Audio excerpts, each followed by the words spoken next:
You're listening to In Session, where marriage and family therapist Mark Ponce sits down with your therapist and other therapists in the community to ask them who they are, why they do the work, and what keeps them coming back.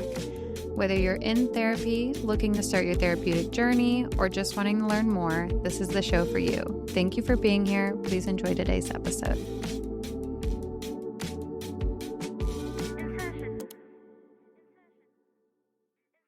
Kayla, thanks so much for taking the time today to come onto the podcast and really just give me the opportunity to get to know you better. Yeah, absolutely. As colleagues, we only get to catch each other in passing, I feel like, and in our consult group where I've learned a lot about you. Yeah, I think you have. But I mean, I'm glad we could get one-on-one here and talk more. Yeah, I'm so glad you asked me. Cool. I feel pretty honored. Great. That's how I want every guest to feel. Great. Why don't we start with your journey into becoming a therapist? Actually, I'm gonna scratch that question. Okay. You and I were chatting the other day. Okay. And you talked about a client and you mentioned how you do weekly depth therapy. And that one caught my attention. I want to know what that means and what that looks like. Interesting. Yeah, depth therapy. I mean, that is partly a thing that I kind of roll out when clients are asking me, like, how long will this take? Or like, how often should we meet? When I say depth therapy, I'm usually using it in a conversation where I'm like, this is going to be something we do every week for a while, like at least 6 months, probably more like a year, probably more like 5 years, if I'm being honest, right? Like I don't usually say that part because scare them away, but it's my experience that by saying like, yeah, this is depth work, people understand like, oh, okay, so we're not going to be like problem solving this one thing. We're going to be like going all the way into the core of what's going on. And that takes a while. It's the, it's the peeling back the layers that I think is sort of implied in that. And yeah, that's how I do the work.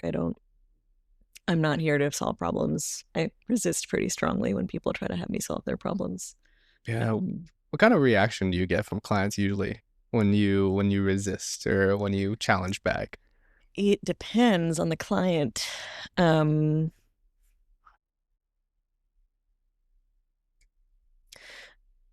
Sometimes they're in distress and I feel pulled to like help because it's painful to be with them in their distress. And so a lot of times I'll say like, I can feel myself really feeling pulled to like just solve this problem for you or with you. And I just want to really respect your autonomy by not doing that and not being the one who's sort of telling you what to do here. And people usually understand that if I frame it as like their autonomy and like their choice about what they're going to do next. Do they ever protest? Of course. Of course. How do you deal with that? As a human being who wants to help, right? Like, how do you deal with someone who's saying, you're not giving me what I think I want here? I'm usually like, what is that like for me to not be doing it the way you want me to? I mean, I don't know if I've ever had somebody say something that directly to me. Sure. But it'll be usually like, what is it like for us to not be able to solve this problem right here, right now? Or like, what is it like that, somebody you're expecting to have the answer about this doesn't have it or is, refusing to tell you what to do? What is that like? Where else has that come up for you? That kind of thing. And it's hard, I think I'm kind of waiting for a client to be like, I need advice from you and you're not giving it to me, so bye. But like, it hasn't happened really. Does it answer your question? Yeah, no, of course. It just got me thinking, like, I think in my own experience and experiences I've heard across a lot of beginning therapists is a fear that clients will leave because we're not the smartest person or we can't show up in the way they think they want us to show up, or they really feel like we should show up for them because they're dedicating their time, energy, and money to us. And it's like, it sounds like you really figured out, I don't know how to dodge those, or how to just maybe not dodge, but like hold those in stride in session. Yeah. I mean, I think I want to be with them at the uncertainty. Oh, And I think most people don't have experiences of another person being like, yeah, it's uncertain. That's uncomfortable. Let's just like be in that. That's really uncomfortable. It's hard. mm, And like, you know, the subtext is they're not alone in the uncertainty for like the 50 minutes that we're together. Um, we're in the uncertainty together. And that's so different from me having the answers and giving it to them, because that doesn't reinforce their sense of what they're thinking or they're feeling or they're wanting, and their ability to think through a problem or a feeling or feel through a feeling. mm. Um, and like, yeah, I work with a lot of people with anxiety, and I'm starting to feel this is a theme that may emerge in this conversation, that like I'm really not about diagnoses. People use them for us, to help each other understand the labels that we're using in a given conversation as a shorthand. But like anxiety, even, I'm starting to feel allergic to that word because I don't know what it means. And I think people talk about it like they know what it means, but they often don't either. And,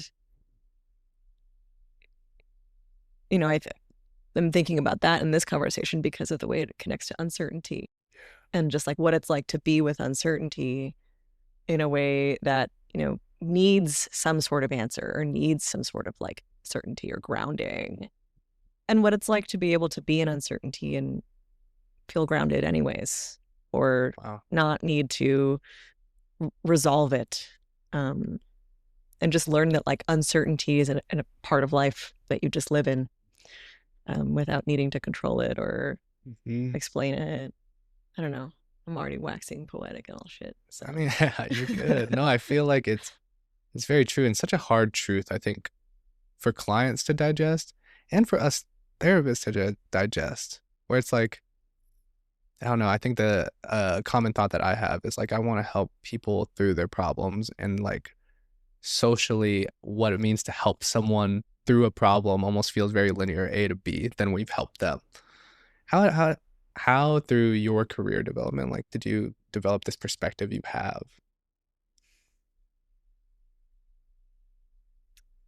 it's a good question. Um, I think it's partly that I've experienced other therapists, like my therapists, giving me one thing versus the other thing. And the feeling I've had in those experiences has been really opening for me. And also, like, my training is in existential and phenomenological psychology. It's always a mouthful to say. I'm going to especially say it weird now that I'm being recorded. But, the whole principle there is like the client has the authority in their life and they understand their own experiences, and they're there just to have somebody be with them as they understand their experiences, Mm, not to guide them, even not to help them or rescue them or tell them what to do, but just sort of be with them. um, and wow. that was like my training, was my graduate program, um, at SU. And even before that, I worked with kids in the foster system, not as a therapist, but as what was the title they gave us? Behavioral specialist, Ah, which yes. like should tell you everything, right? These were kids who had like really intense trauma and had bounced around on average, I think like 5 or 6 times in foster homes before landing in this residential subacute psychiatric care type of facility. Wow. Um, and it's kind of criminal that the people who are staffed at those places are like people with bachelor's degrees who barely know what they're doing. Like that's just how Mm. that system works. But uh,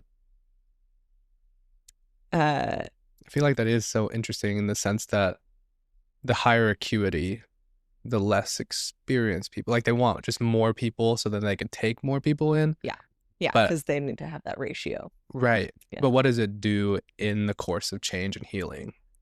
good question. Yeah. Yeah, and like, yeah, I think I bring that up just to sort of name that like I was that was my first mental health job, was like being plopped into that, and there was no training, and like I was asked to like do interventions with kids who I had just met who were like throwing shit, right? And like, I think that really shaped my comfort level with being in the uncertainty and not solving a problem with whoever I'm with.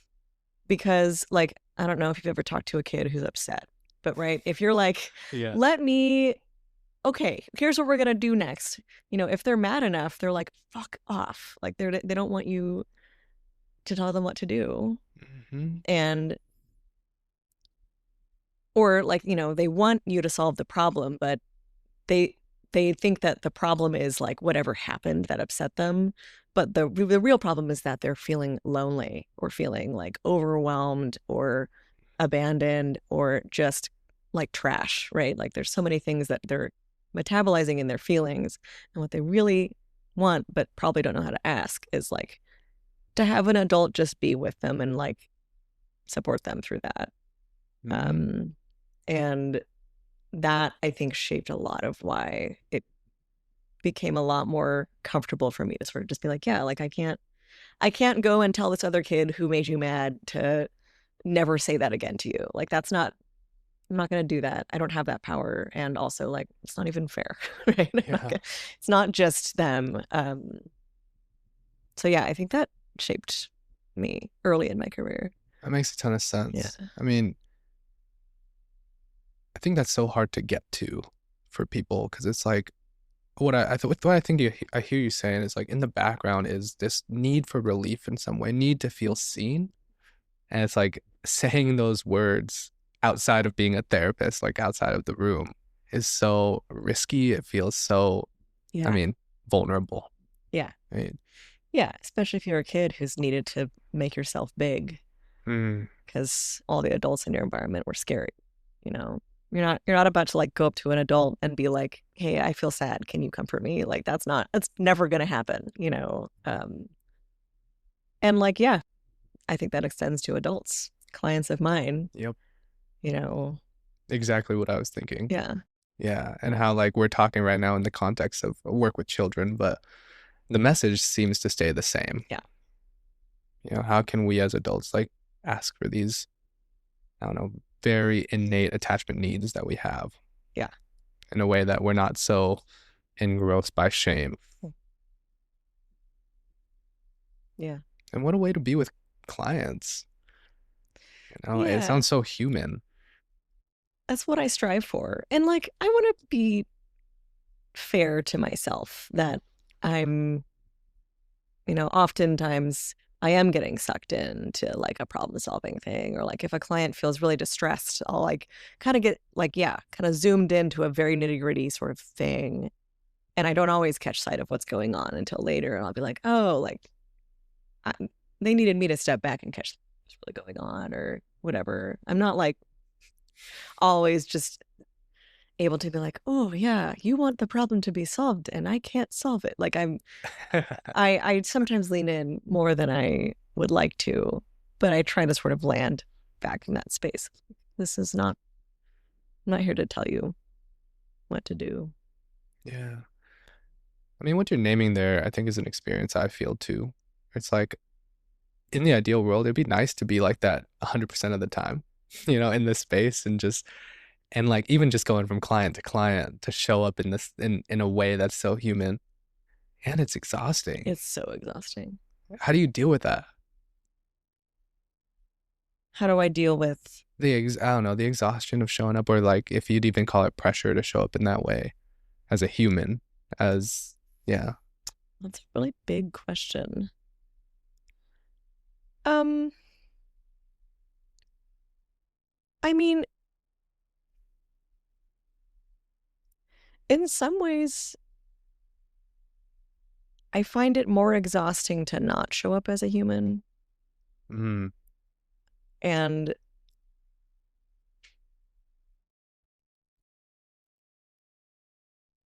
like I'll also often notice at the end of like a day where I'm like, "Ah, I just felt like I was off and I'm really tired and like I just didn't like what I was saying in any of my sessions today or whatever." It's because I've been doing this like kind of less human version of myself because I'm like holding something in my personal life or like or I started off with a client and I got kind of like off balance or something. And I think I often have to be like, oh, I wasn't showing up like really as myself today. That's why I'm so extra tired. And you're right that like being very human all the time, not that any of us are like not human, but right, like we're talking about being authentic, I think. That's how I'm thinking of it. Yeah, I think that's a better word here. Yeah. It is work, and like I shape my whole life around it, kind of. Like I used to smoke weed and like can't do that anymore. Like don't do it anymore because it makes me fuzzy. Yeah. And like messes with my system. And like right, like my body is my main tool. And if it's like got any gucked up gears, like it's gonna fuck with me when I'm with my clients. And like I don't know, a lot of my personal relationships have changed because I have to not lean into the like kind of bantery thing with a lot of my friends in a way that I had more space to at some point. I just don't anymore. I see a therapist every week, and like I see that's part of we were talking about, how much consult I do. Part of it is that like that helps me sort of sustain the authenticity thing. Because I'm talking with my consultees about everything that's happening for me in a session and like what's going on and how hard it is or how much this thing that this client said hurt my feelings, but like I couldn't say it, or like whatever. Like that's part of it too. And yeah, I don't know, I take exquisite care of myself, and I'm not trying to like do a humble brag there. I'm just like, I have to. When I don't, I feel it in my work immediately. Yeah, and when you say that you feel it in the work, is it just like what's the indicator to you? You just come out more exhausted, the words you're saying aren't hitting. Yeah. Yeah. They're not hitting.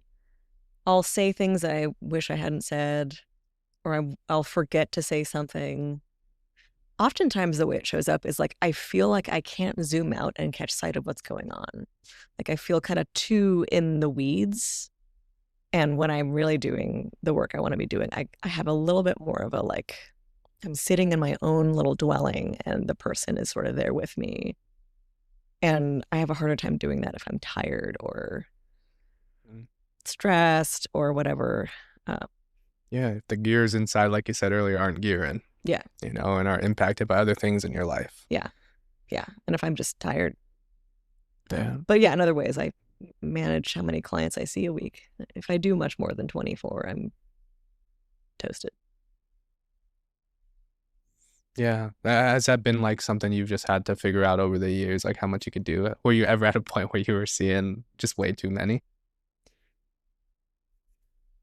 No, actually. But I've had weeks where I saw like 26 and I was like, okay, so that's that's enough. I never need to do that again. Yeah. Yeah. I mean, in the way you say that you go about like the work and you show up as authentic as you can with people, I imagine seeing more than what your body can handle just makes the work, I don't know, less transformative or less quality maybe. Yeah. I don't feel like myself in the work, and then they can feel that, I've also in the vein of, taking good care of myself, I've started doing ecstatic dance lately. I don't know if you've heard me talk about this yet. Only in passing. Tell us more about this ecstatic dance. What makes it so ecstatic? It's like I'm still very new to it, but the basic gist is that you arrive and they sort of tell you the rules, which is like no talking. Oh. And it's like kind of dimly lit, and there's people of all ages and bodies there, and you just dance for 2 hours, just free form. And something about that has really made my work easier in the last like 2 months that I've been doing it. And I've been trying to figure out why. And I think part of it is that when I'm a therapist, I'm the one sort of holding the frame and setting the tone. And I'm like there asking people, asking people questions and like needing to keep the conversation going. I'm stewarding the environment. And when I'm dancing, somebody else has done that. And I don't even have to fucking talk. And there's no expectation for me to be anything. And it's extremely liberating for me. I think it would always have been, but especially since becoming a therapist, it's like the role that I'm sort of always holding really gets to get put down for like those 2 hours.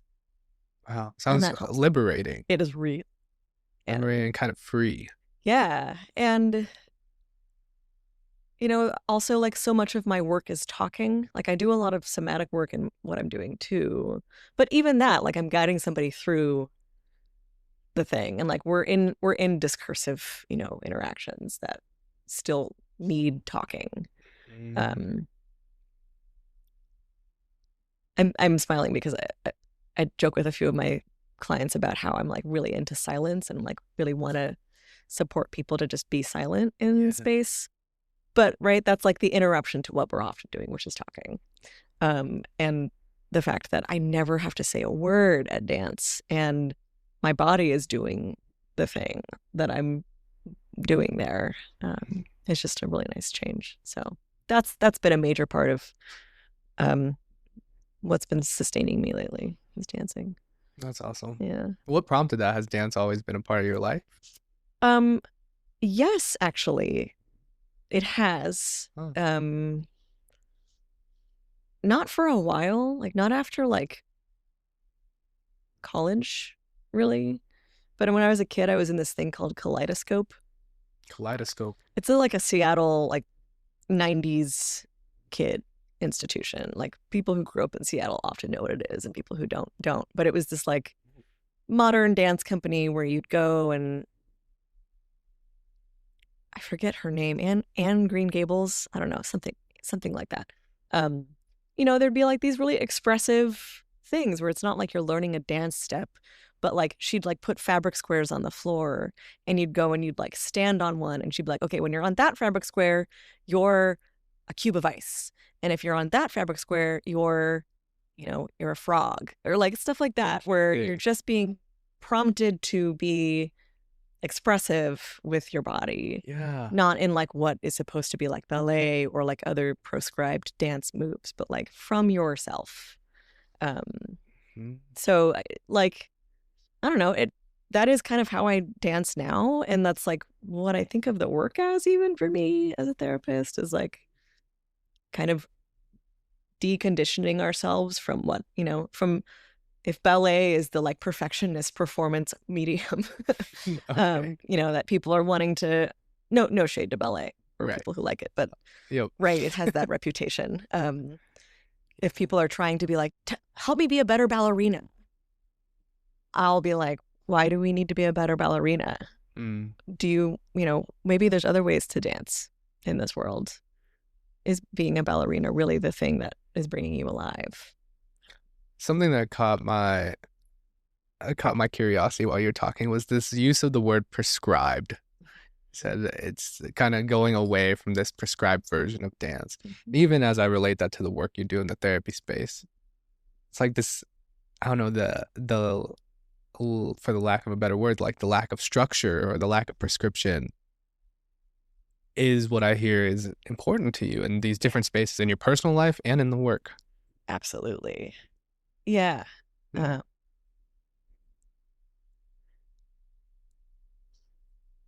don't know how to follow that up. I just agree with what you said. I think, structure is often helpful for a lot of things. But when I impose a structure on the work, it can oftentimes sort of hide or, obscure the structure that a person is bringing in themselves. And I'm really wanting that to be the thing that guides what we're doing. And like usually those structures are hidden to themselves, right? Like Right. most of our inner structures are sort of things that are opaque to us anyways, but there's also all the like layers upon layers of things that we've internalized that, tell us what we're supposed to do or whatever, that, oftentimes you're still sorting through them in year 5 of therapy, where you're like, oh, I'm like responding to this idea about what I'm thinking I'm supposed to do here. And it's like getting in my way. Mhm. Um, Yeah, it's like structure, if we're imposing that, kind of stands in the way of that actual, coming to terms with what's going on. Yeah. These inner cycles that we want clients to see and break down. Yeah. Yeah. Yeah. And yeah, I think people with anxiety, for example, since I was talking about that earlier, are like, they want the structure because it helps provide some form of reassurance. And it's often those folks who are like the most uncomfortable with my like structurelessness. I imagine. And then we talk about what that discomfort is like, and they learn that they can survive in a less structured environment and their anxiety gets less. Yeah, I mean, I imagine even as you're talking about it, it makes sense like that would be so healing, especially for someone who has, a dominant anxious part of them. Yeah. That just needs to feel like even an unpredictable space can be one they can exist in. Yeah. Yeah, how cool. And I know the way that you said you show up in therapy is partially informed by how you've been in therapy yourself. How is it to be a therapist in therapy? Because I'm in therapy as well, and go on a Mhm. weekly basis, but I'd love to hear what you think about it. It's so hard. I think that therapists probably make the hardest clients to therapists. Like, I'm sure I'm a pain in the ass to my therapist. And like, I'm so picky about like who's going to be my therapist because I have all kinds of judgments about like what therapy modalities I'm okay with being the client of. And um, yeah, it's hard. It's hard when you can sort of see the matrix code of therapy to submit yourself to the process and surrender in the way that I think without that sort of insider baseball knowledge is a little bit easier. Um, Yeah, you like have the in as to what's happening in this space. yeah, yeah, totally. And like you could critique your therapist's way of responding, Right. right? And it's like, and then of course that's grist for the mill of your own work. But yeah, I see a sand tray therapist Sand who, tray. yeah, What's that mean? sand tray is just what it sounds like. I mean, there's a tray and it's got sand in it, Uh-huh. and there's usually shelves on the wall of the therapy office, and they have all these little tiny figurines. And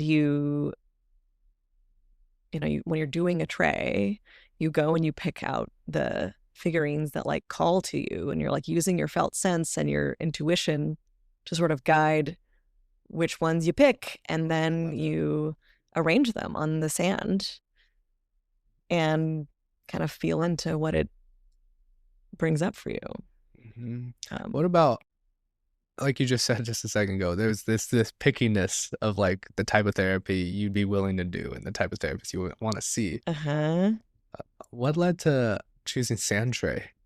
Because it sounds like such a fascinating Oh, modality, if that's even what we'd call so glad you asked because I love telling this story.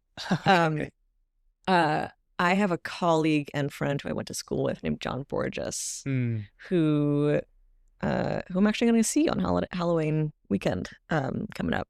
Oh, sweet. He lives in Port Townsend, Washington, and works at this play therapy office that sees kids. And last December at some point, he was like, "You want to come visit me here?" And I was like, "Yeah, hell yeah."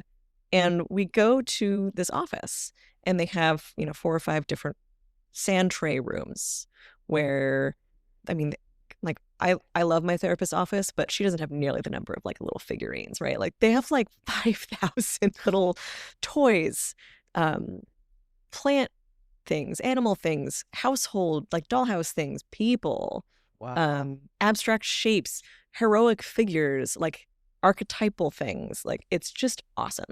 And he was like, do you want to do a tray? And I was like, yeah. Okay, John. Yeah.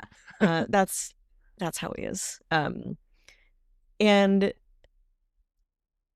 it was really impactful to me to be able to sort of feel what's making me pick something and like trust my instinct to pick that one thing or this other thing, and then set it up, and like a lot came up for me in terms of what I was feeling, just like putting these little things in order.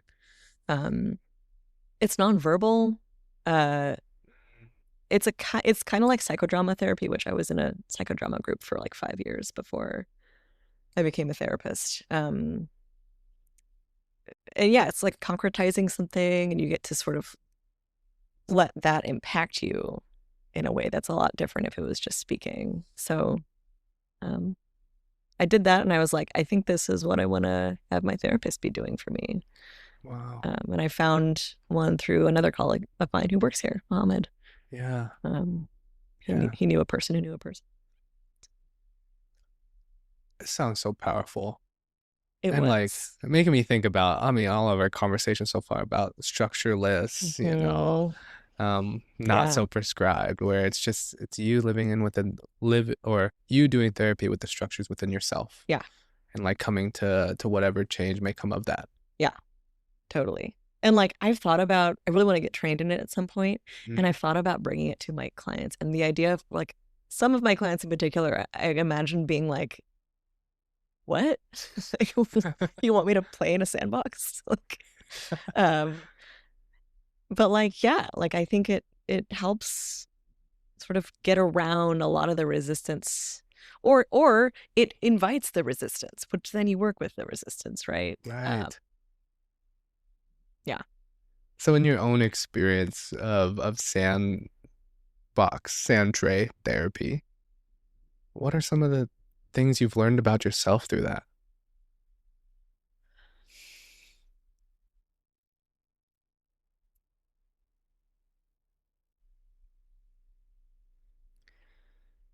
What are some things I've learned about myself through doing sand tray therapies? Mm-hmm. Yeah, and if not learn, or just like in the moment felt.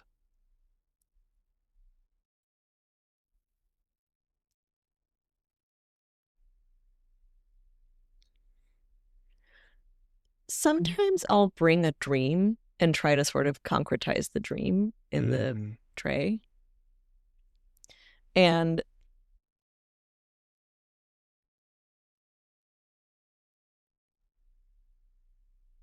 I'll experience, I have a lot of nightmares, and I'll experience the fear that I had in a nightmare while doing a tray kind of about that nightmare. And it's made me realize that there's not a lot of times in my life where I feel that kind of fear, except when I'm asleep. And I find that interesting. I think whatever's going on there for me, I'm pretty good at managing my fear. But when I go to sleep and it's just my psyche, right? And it's just my unconscious running the show. Right. All of those fears kind of don't have the ego pressure to sort of suppress them anymore. And I'm very afraid. Like I have a lot of fear and a lot of things that I get really sort of stirred up by. And yeah, it's interesting to have some of that fear of a nightmare be present in my waking life, because I don't get to experience it except when I'm, woken up by a terrifying dream. And there's like those few moments of being like horrified where you're like, wait, did that happen? No. Okay, I'm fine. So yeah, I think that's been an interesting thing so far for me. And yeah, just being able to experience parts of my unconscious that are just harder to get at or get after, of course, because it's the unconscious. Yeah. And experience the affects of those a lot more readily. It's a little surprising how readily I can experience some of those things, given that usually they're inaccessible. So that's what I've learned. I don't know if that answers your question. It does. Okay. It does. I'm sitting here just listening to you and taking it all in, because I think because I'm so not familiar, and I'm thinking about people listening to this who might be also in the same boat. Like, you take a sandbox, you take some figurines, and like, whoop-de-doo. And what you're naming here is powerful, transformative, insightful, all of that. And it's all coming from like you're doing, Yeah. Yeah. kind of allowing that to take up space in the material world. Totally. And like the thing that I'm hearing as you're saying that, like kind of in the subtext is like, right, my therapist is just sitting there. She's just sitting there. And, at the end of me doing my tray, she's asking me a few questions, but she's so good at just being like less is more from her, right? And I think, especially for younger therapists and earlier in their career like myself, and I'm sure you can relate to this, right? The idea of like, the less I do here, the better is hard. It's hard to adopt that stance, even though we know intellectually it's true. And even though our clients want us to, do more and be more in the space, she's much older than me, and the way that she trusts herself to just be in the room with me while I'm playing in a fucking sandbox is something I really aspire to, because I don't think I have that self-trust yet. I think I would feel the need to sort of, explain, justify to my patients, my clients, why it's helpful or something. Mm-hmm. And I think that's maybe why I haven't really leaned into getting trained yet, is that I don't have the self-trust as a clinician yet to say like, yeah, this stands on its own and I don't need to justify it. My gosh, I really appreciate you saying that. And through the conversations we've had outside of this, like, that's something that I struggle with too. I find challenge with of not having to explain like what I'm doing, and like trusting myself and like being confident and growing in that. And it's like, I don't know, it's so hard to, when again, like this person's seeking out our service and I don't know, has a picture, especially if it's named explicitly for us, like has a picture of what we should be doing as a therapist. It's a lot of pressure and expectation to handle. It is. And I think I have moments of trusting myself, with some of my clients that I've worked with for a longer time, where I know that there's a lot of love and a lot of trust between us. I'm benefiting from that too, and the way that I'm benefiting from it, apart from just having a person who I love, that's nice, is also like, being able to sort of relax into how I actually want to do the work when I'm not afraid of disappointing my client, or when I'm not afraid of, doing it the wrong way. That's how I know what I'm like as a therapist, is when I'm doing that work with my clients, where there's a lot of like slowly built trust that we have, and I can just like say what I know in my heart and in my intuition is like the right thing to say, or be quiet when I know it's the right moment to be quiet. Right. And with like newer clients or clients where I don't have that much trust, I'm not doing the work that I really want to be doing yet. I'm still trying to figure out how to get to that place where we have that trust and we have that sort of ease where I'm relaxed, right? It's mutually beneficial. Yeah. And like, right, I wish I could say I'm the therapist who's like, I'm always relaxed, I'm always confident, and I'm always giving that to my clients no matter what. But like, of course, that's not true. And even with the clients I have a lot of trust with, if I'm having like a really bad self-doubt day, like I feel it show up in the work. And even if they couldn't interpret or articulate that that's what they're feeling too, I know they do. I don't know why I'm talking about this, but no, I love that you're talking about this. I think it means so much to me that you're talking about it, because it makes me feel less alone in my experience. Yeah. Because I said this in my last episode too, but at the end of the day, I want my clients to know that I care about them. Yeah. And like, sometimes in expressing that, like, it's so hard to do so when it feels like there's a mission to accomplish and like I have to show up a certain way. Yeah. You said a second ago, that these are people you love. Mm-hmm. I'm wondering what you think about, like, is loving your client a requirement of being a therapist? Oh, I don't think it's optional. I think you have to love your clients. And if you don't, you have to think about what your task is, in if it's referring them or Hmm. trying to figure out what to do, then figuring out if you can learn to find a way to love them. So it's like a non-negotiable. Yeah. Yeah. And like, of course, love is a big word, and I could wax poetic there too about like what it means, but Mm. people can feel if you love them or not. And I don't think it would be therapeutic for anyone to be in a room with someone who doesn't love them, talking with them about all the worst things that have ever happened to them, or what they're trying to do in this next phase of their life or whatever. That needs that love. There's a quote that my friend Riley Patterson, who's also a therapist, exposed me to that I think about a lot, which is that the experience of being really listened to, like really listened to and loved, are so similar that they might as well just be the same. We might as well just consider the act of really listening to a person an act of love and not worry about differentiating those two things. And like, that's kind of where I'm coming from in this. Can you say that one more time? Because I'm not gonna lie, I looked down at my notes and then I lost you. And I really wanna hear Yeah, this, because as totally. you were finishing, I was like, oh, this sounds really good and I don't want to miss it. Yeah. Please. Right. And actually, I think it's from an Annie Rogers book. Annie Rogers is a writer who talks about her experience as a therapist.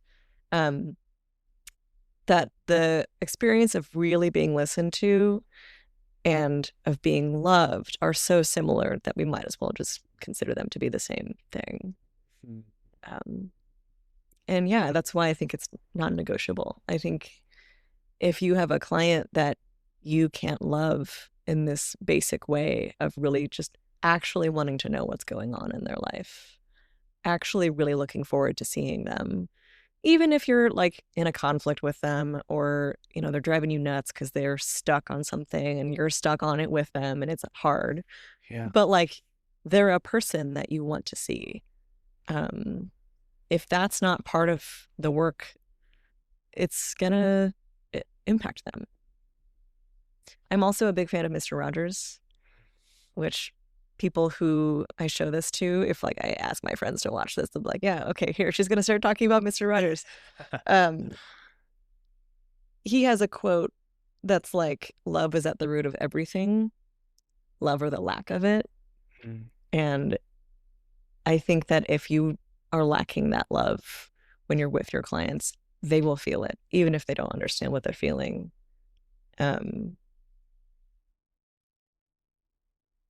Yeah, as I listen to you, I literally feel a chill come down my body, because I think I'm really digesting it. And it's how I see the work too, like how I want to build this space with my clients, because you and I have talked about it before here, where it seems like at the root of a lot of client issues, whether it be an individual, couple, family, whatever it is, it's just finding a way to feel loved, loved in the way you need to feel loved.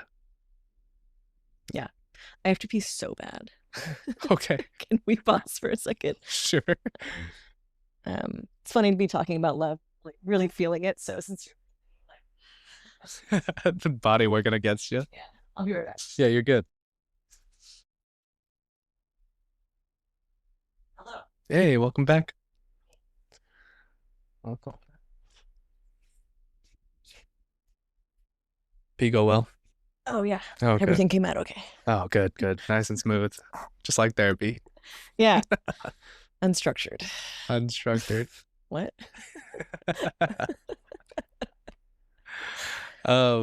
Okay. We're headed to almost time. Okay. But in the last 10 minutes, I mean, maybe we could just close out on this conversation of love, and then I just have a few questions for you to close. But, yeah. Love. It's an interesting thing in this space, and like I don't know, in your own development as a clinician, how have you seen yourself, I don't know, grow in the ability to show love, especially around the people, around clients who might be harder to love? Hmm.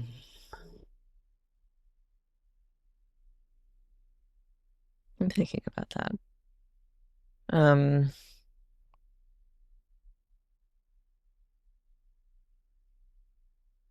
Can you say the question again? Mm-hmm. Yeah, just over your years of experience, how have you grown to love your clients more?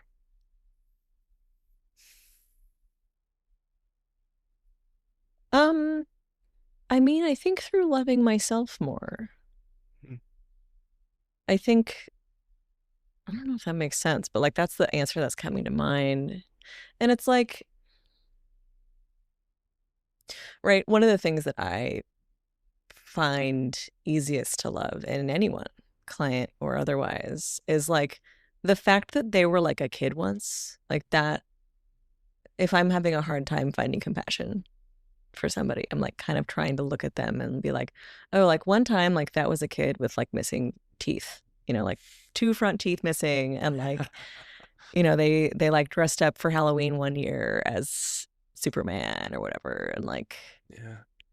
they had a favorite pet, or they were really scared of the dark, or like whatever, right? Like that piece is sort of what I'm talking about when I say that I love my clients. Um, I love their basic humanity. And I think kids have this amazing ability to sort of like help us see what it means to be human, right? Like they don't have all their defensives put together yet, usually, or if they do, they're kind of cobbled together and they don't hold for very long. And um, yeah, like, they, at the end of the day, they're like, they have these needs that they can't manage themselves. And they're this little creature that like needs things. And I think it's that little creature that needs things that I end up loving in anyone. I think that's what we end up loving when we love someone, is like their little creature self. And like in myself, like that's when, like, right when I'm like talking negatively to myself, like I have to remind myself, like, that's who I'm talking to, is this like little tiny child who like loves animals or whatever, and like is just trying to do her best. And that sort of makes me catch myself and be like, oh, like shit, like I don't need to be doing that to myself. And I think that's sort of what I mean when I say like loving myself is kind of what's made it. There's this like reciprocal relationship between how I feel about and care for myself and how I feel about and care for my clients and people in my life. Um, and it's about that like kind of like raw human thing in them that just needs love, needs consistency and care, and needs a snack or needs tea, or needs to be warmer, or needs the blinds to be closed. I think it's that Oh part of them. my gosh, I'm feeling so called to just put my hand on my heart. No. I'm like, oh, Yeah. yeah, no, I love everything. I love everything you're saying here. And I think it really shows, like, I can attest that in us building our friendship together, I felt a lot of that, of what you're Mhm. of what you're saying here about love. And I think that is, I don't know, a reason that I love being at this practice, because you're here and you have a consistent way of showing like love and humanity and helping me feel kind of at home, which is really nice, and why I It's wanted you on nice this to hear. podcast too, because I just want to share you and your humanness Mm. to the world, because I think the world needs a little bit of that love as well. Thanks for saying that. And yeah, I love that you're here too. Yeah. Um, yeah, Mm. yeah. And I'm not gonna pretend either that it's easy for me. Like it's hard. I don't want to be like like thinking about people listening to this at some point and trying to be like, it's not as though I'm like very gifted and good at loving. Like, I think it's really hard work. Yeah. And it's important work that I really strive to do. So I appreciate that feels like it is felt here. Yeah. And like, I think I want to say for the record, it's not as though I'm saying to my clients, like, I love you. I love you so like, much. I'm not like rolling out with that unless they're really asking me. And then, there's a conversation, I suppose. But Sure. it's not totally clear what will be in that conversation either. I think I want it to be made clear that I'm talking about what it means to be in loving presence and not need to say it even. Just in case there's any ethical question marks and eyebrows being raised by me being like, love is so central, it's non-negotiable. Like, I'm not telling my clients I love them straight up unless it comes up, unless they bring it up. Sure. Usually. I love the clarification there. Yeah. Thanks for providing that. The APA and the COAMPT and all the other licensing boards are happy you said that. Yeah. Just want to make sure anybody who's listening, I'm not a bad therapist. No, I think from our conversation today, I don't think anybody's thinking that. Okay. So I've been working on some few questions just to ask at the end of every episode, and figuring out a segment name for it. I'm thinking about like closing our session or something therapeutic, but they're just closing questions. That's like, what you could call it is the doorknob questions. Like in our therapy training, they're like, the doorknob thing that the client says, like, really big deal, like right at the end of a session, you're like, oh my gosh, me? What? Thank you for, I'm gonna say that. Yeah. Doorknob questions. Time for some doorknob questions. Mm-hmm. I love that. Write that down. Yeah. Take that one. That one, is now forever recorded. Okay, doorknob questions. I have 3. Okay. And you can answer this however long or however short you want to. The first question I have for you is, what's a small joy that you've been loving recently? Oh, love. What a this is a pre-made question, and now we just talk about love. Yeah. I have so many small joys. I'm really like a small joy person. Oh, a small joy person. I really am all about those tiny things that make life better. I have been putting stickers in my journal. I've been like buying stickers for myself and putting them in my journal as I'm writing. And they're like, I have so many at this point that like I have like themes, right? Like whatever I'm writing, I like can pick a sticker that's like, oh, that matches the theme of what I'm talking about today. Oh, that's amazing. And it's like, I like had this moment at the beginning of the school year, right? Which is like, for anybody who's raised in our school system, September is the beginning of the year, right? It's not January, it's September. And like all these feelings of like, I want a new notebook. I want to smell a fresh pencil that's been sharpened, or like I want to have a planner. I want a new backpack. Like I want all these little like things that were just rites of passage for us as kids.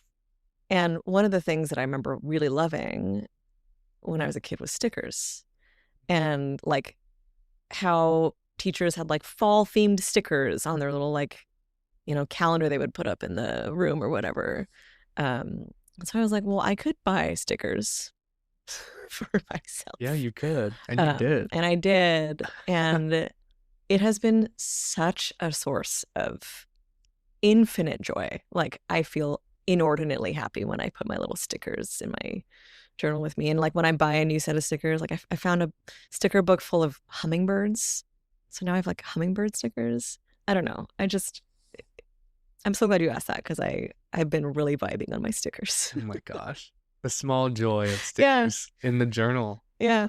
And I love that I know that about you now. Yeah, you do. Just have like... Now the world knows me. binder of stickers that we're flipping through. Yeah. I love my stickers.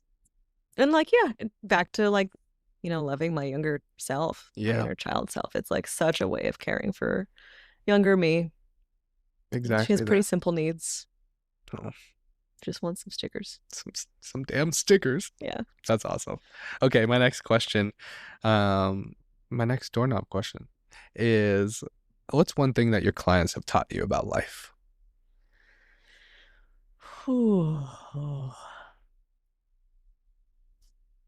One thing? I know there's probably many.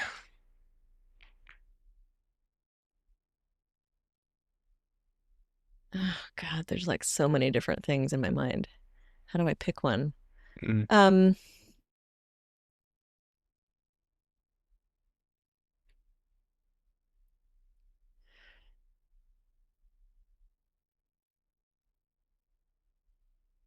I mean, gosh, that everyone is just so hard on themselves. Mm. I have a lot of my clients who are like, they're incredible. Like, they're really, really good at things in their life. And like, even if their life is going terribly, right? If like terrible stuff has been going on for them, you know, stuff that they really wanted to have happen didn't happen, or like they lost something really important to them, like they're really incredible at just like adapting.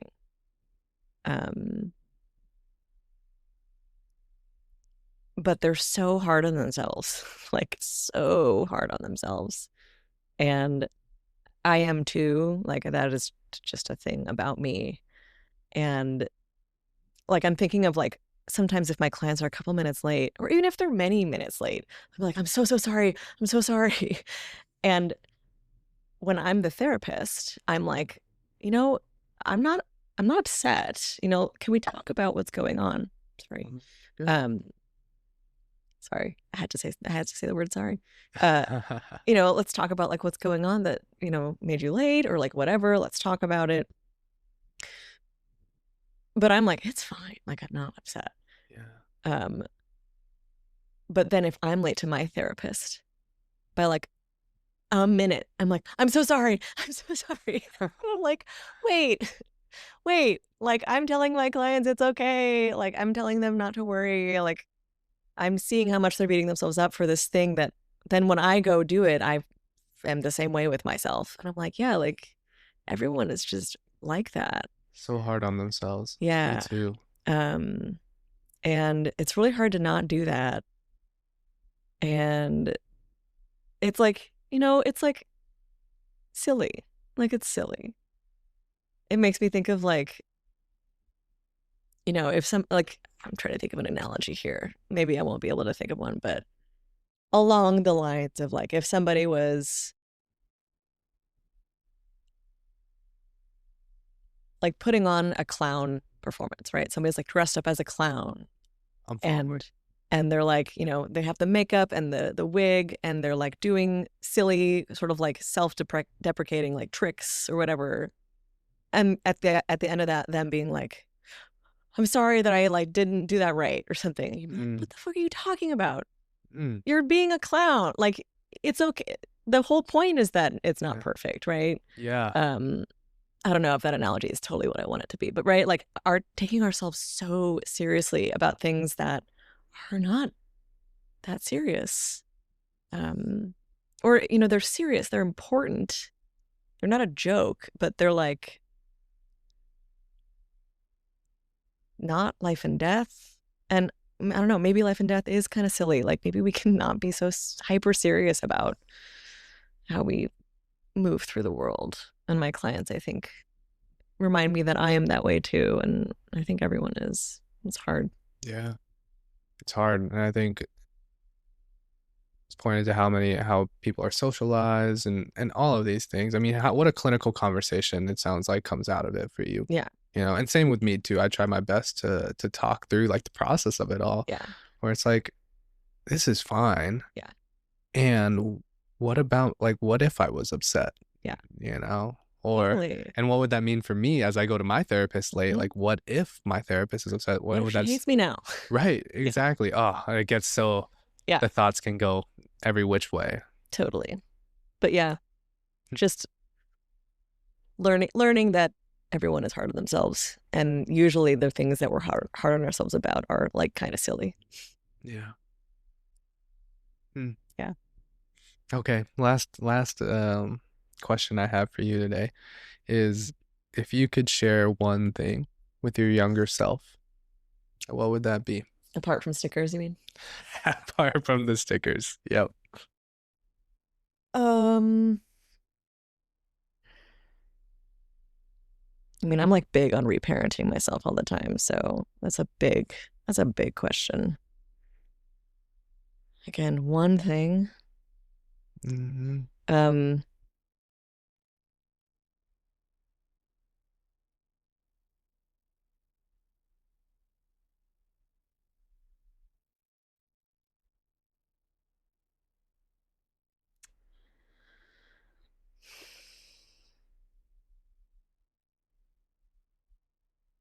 I'm thinking about like preschool me as I'm hearing about that question.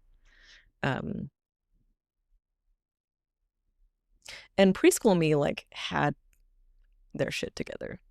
And by that I mean she did not give a shit if other people were judging her. My parents have this like book that my preschool teacher gave to all of the people in my preschool at the end of the year. And it was like, a scrapbook. It's like on this like 90s construction paper, right? And it's like Oh, that's pictures of cute. me doing things and like quotes from things I've said. I'm not really writing yet very well at that point. So it's like maybe some drawings of mine and observations that other people are making about me. Oh. And there's a note that my preschool teacher wrote in it that's like, Kayla loves playing in the mud. She loves like touching bugs and like writing with sidewalk chalk on the wet pavement. And, despite the admonishments of her peers who are like zipping around on their bikes, she's just like content to be like in nature doing her thing by herself. She doesn't care that like other people don't do that.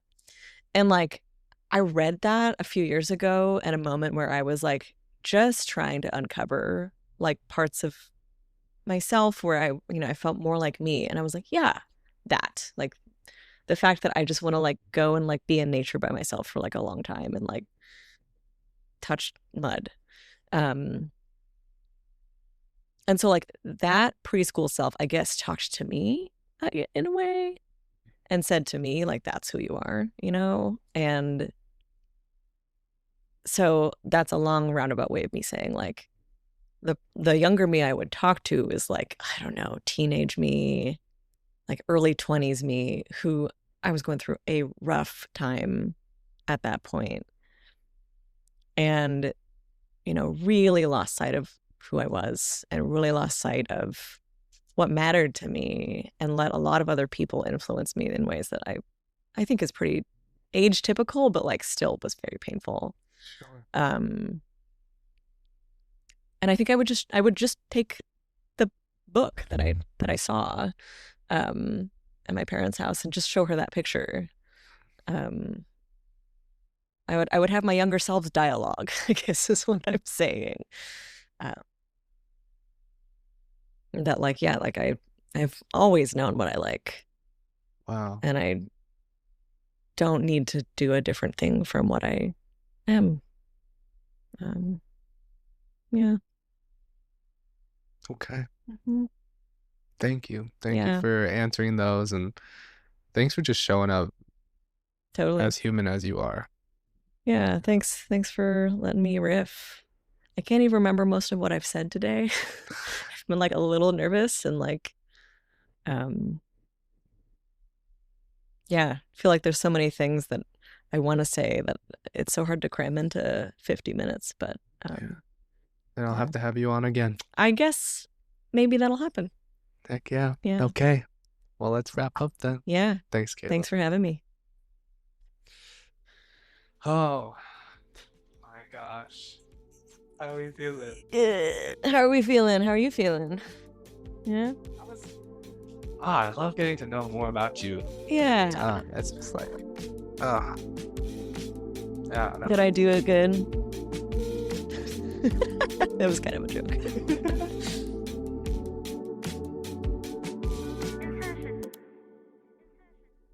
Hey everyone, thank you so much for listening to my interview with Kayla Ritchie.